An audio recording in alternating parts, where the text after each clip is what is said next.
Welcome back, everyone. To open this afternoon's session, I'm very pleased to introduce President Tilghman, who's going to give a few welcoming remarks to the conference. Thank you.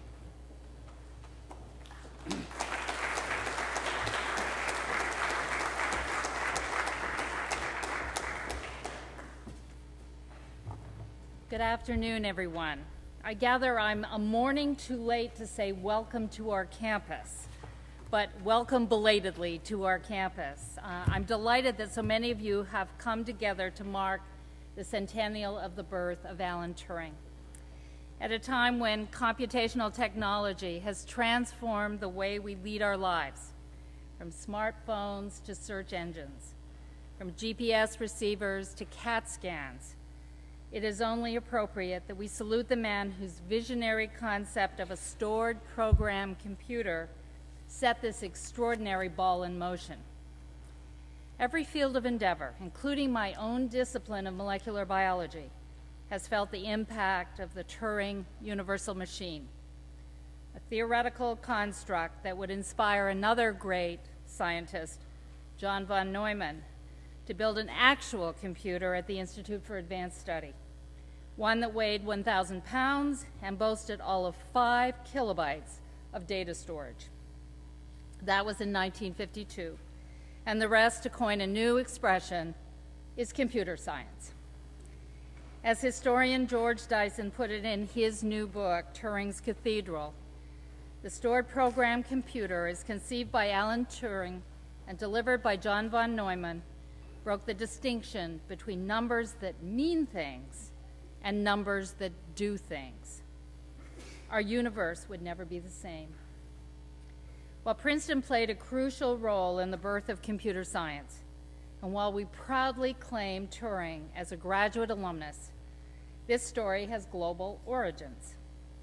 Turing's seminal paper on computable numbers was drafted at Cambridge. Von Neumann began his career at the universities of Berlin and Hamburg. Kurt Gödel, another giant in the field, hailed from the University of Vienna. And today at this gathering, the roster of speakers stretches from Tsinghua University to the University of Edinburgh to the Weizmann Institute. Your presence underscores not only the universality of Turing's vision and the global impact of his ideas, but also the worldwide vitality of computer science today, the 21st century equivalent of Archimedes' fulcrum and lever. As Professor Valiant will suggest in a few minutes, computer science can be approached as mathematics, as technology, and as natural science. And this conceptual richness, as well as computing's boundless applicability, makes it a central pillar of our and other universities, both academically as well as administratively. It is no coincidence that this celebration is jointly coordinated by Professor Bob Sedgwick of our Department of Computer Science and former Administrator John Edwards of our Office of Information Technology. To them, and to the many Princeton sponsors of this event, I would like to extend my warmest thanks. I'm also grateful to our speakers for sharing their diverse perspectives on the life and legacy of Alan Turing, and to all who will make McCosh Hall their home for the next 2.5 days. Much of our discussion will revolve around Turing, the computer scientist. But before I close, I would like to draw a lesson from Turing, the man. It is paradoxical that someone who played a pivotal role in the British efforts to decipher German codes in World War II, placing his genius at the surface of his nation with no immediate hope of public recognition, should be prosecuted and disgraced for being gay. In 1952, he was forced to choose between chemical castration and imprisonment. And 2 years later, he took his own life at the age of 41.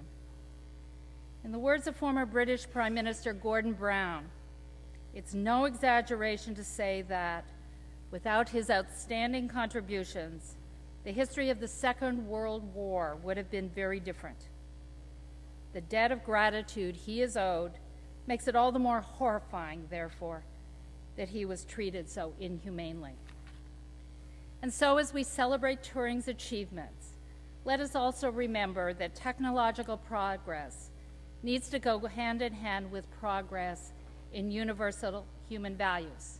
And in that respect, in my humble view, yesterday was a banner day. I regret that I cannot stay for your conference, but these are the busiest weeks of my academic year. I have no doubt, however, that this celebration will be as interesting and productive as its organizers hope, if not even more so.